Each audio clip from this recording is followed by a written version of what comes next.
Non veg lovers లో చేపల పులుసు నచ్చిన వాళ్ళు ఎవరైనా ఉంటారా? ఆహా, నో, మీకు కూడా చూస్తుంటే నోరూరిపోతుంది కదా. ఇంకెందుకు లేటు, మనం చేపల పులుసుని ఎలా చేయాలో ఒకసారి చూసేద్దామా.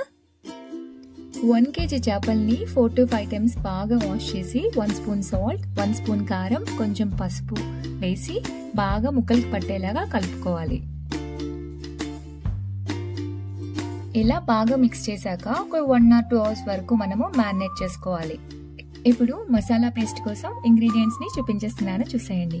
నేనైతే 4 చిన్న ఆనియన్స్ ని ముక్కలుగా కట్ చేసి తీసుకున్నాను. ఒక పెద్ద టమాటా ముక్కలు, 10 నుంచి 12 ఎండుమిర్చి, 2 స్పూన్స్ ధనియాలు, 1 స్పూన్ జీలకర్ర, అల్లం చిన్న ముక్క, 3-4 వెల్లుల్లి రెబ్బలు. ఇప్పుడు చూపించిన ఇంగ్రీడియంట్స్ అన్ని మిక్సర్ జార్ లో ఒక్కొక్కటిగా వేసేసుకోవాలి. అన్ని వేసాక కొంచెం వాటర్ పడుతుంది. ఆ వాటర్ వేసేసుకొని చాలా ఫైన్ గా గ్రైండ్ చేసుకోవాలి. కొంచెం కూడా గరుగుతనం లేకుండా మొత్తం ఫైన్ గా గ్రైండ్ చేసుకొని, నేను చూపిస్తున్నాను చూడండి, ఈ కన్సిస్టెన్సీ వచ్చేలాగా మనము గ్రైండ్ చేసుకోవాలి. ఇప్పుడు పులుసులోకి కావాల్సిన ఇంగ్రీడియంట్స్ ఏంటంటే మెయిన్ 10 నుంచి 12 బెండకాయల్ని 2 sides కట్ చేసుకోవాలన్నమాట. అలాగే ఒక టమాటో, ఒక రా మ్యాంగో అండ్ పెద్ద లెమన్ సైజ్ అంతా చింతపండు. మామిడికాయ లేకపోతే స్కిప్ చేసుకోవచ్చు, దాని బదులు మనం చింతపండు రసాన్ని కొంచెం ఎక్స్ట్రా వేసేసుకోవటమే.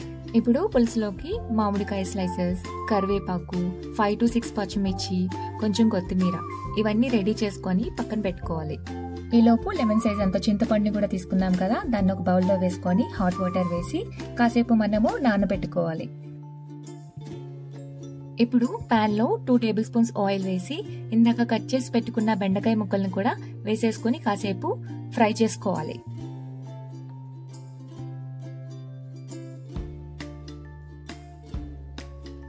బెండకాయలు కాస్త ఫ్రై అయ్యాక ఇందాక చూపించాను కదా పచ్చిమిరపకాయలు ఒక 5 to 6 యాడ్ చేసేసి ఆ రెండింటిని కలిపి కాసేపు ఫ్రై చేసుకోవాలి.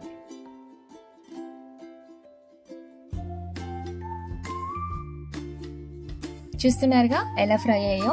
ఇలా ఫ్రై చేసుకున్న వాటిని ఒక ప్లేట్ లోకి మనము ట్రాన్స్ఫర్ చేసేసుకోవాలి. అదే పాన్ లో జీలకర్ర, ఆవాలు, కరివేపాకు అండ్ స్లైసెస్ తో కట్ చేసుకున్న మ్యాంగో పీసెస్ ని కూడా వేసుకొని ఒకసారి అటు ఇటు కలుపుకోవాలి. వెంటనే ఇందాక పేస్ట్ చేసి పెట్టుకున్నాం కదా మసాలా, అది కూడా యాడ్ చేసుకోవాలి. 10 to 15 minutes వరకు మసాలా అంతా మధ్య మధ్యలో కలుపుకుంటూ మనము వేయించుకోవాలి. ఇప్పుడు 1 స్పూన్ సాల్ట్, టొమాటో ముక్కలు, కొంచెం పసుపు, 1 స్పూన్ కారం అండ్ 1/2 స్పూన్ ధనియాల పౌడర్, 1/2 స్పూన్ జీలకర్ర పౌడర్, అవన్నీ బాగా వేసేసి ఒకసారి నీట్గా కలిపేసుకోవాలి.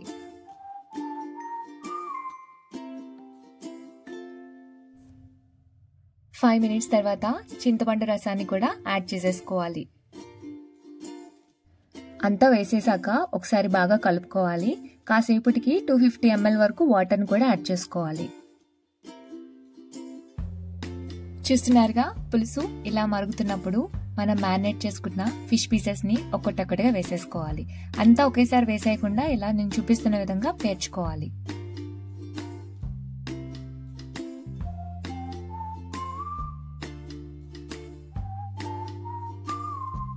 ఇప్పుడు ఇందాక ఫ్రై చేసి పెట్టుకున్న బెండకాయలు, పచ్చిమిర్చిని కూడా ఇలా వేసేసుకోవటమే.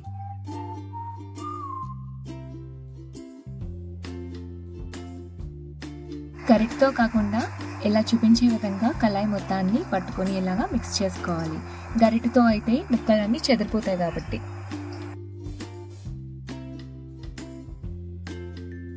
బాగా కలిపేసుకున్నాక ఒక 10 నిమిషాల పాటు మూత పెట్టుకొని మనం ఫిష్ పులుసుని ఉడికించుకోవాలి.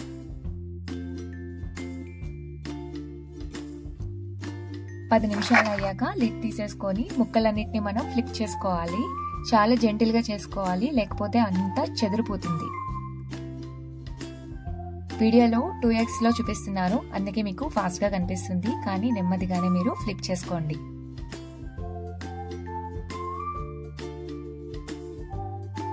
అన్ని చేప ముక్కల్ని తిప్పేసుకున్నాక ఓన్లీ 5 minutes వరకు మనం ఉడికించుకోవాలి. ఎక్కువసేపు అయితే చేప ముక్కలంతా ఇరిగిపోయే ఛాన్సెస్ ఉంటాయి. అంతే, ఫైనల్ గా కొత్తిమీరతో గార్నిష్ చేసుకుంటే మన చేపల పులుసు రెడీ అయిపోయినట్లే. ఫిష్ పులుసు రెడీ అయిపోయింది. సో ఫైనల్ గా స్టవ్ ఆఫ్ చేసుకొని మూత పెట్టుకోవడమే. అంతే. సర్వింగ్ బౌల్ లోకి ఫిష్ పుల్స్ ని నేను ట్రాన్స్ఫర్ చేసేస్తున్నాను. చూడండి పొగలు వచ్చేస్తున్నాయి. ఎంత టేస్టీగా ఉంటుందో. ఇందులో బెండకాయ ముక్కలు, మామిడికాయ ముక్కలు, అబ్బబ్బా అసలు మామూలుగా ఉండదు. అస్సలు లేట్ చేయకుండా ఈ అద్భుతమైన చేపల పులుసు ని మీరు కూడా ఒకసారి ట్రై చేసేయండి. చాలా టేస్టీగా ఉంటుంది. నేనైతే వెంటనే వేడి వేడి అన్నంలో చేపల పులుసు వేసుకొని కొంచెం బెండకాయ ముక్కలు అండ్ అలాగే చేప ముక్కను కూడా పెట్టుకొని తినేసా. సో మీకు కూడా నచ్చితే ఎలా ఉందో నాకు కామెంట్స్ లో చెప్పేసేయండి. ఈ వీడియో నచ్చితే లైక్ చేయండి, షేర్ చేయండి, కామెంట్ చేయండి. అలాగే M&M కుక్ బుక్ ని సబ్స్క్రైబ్ చేసుకోండి.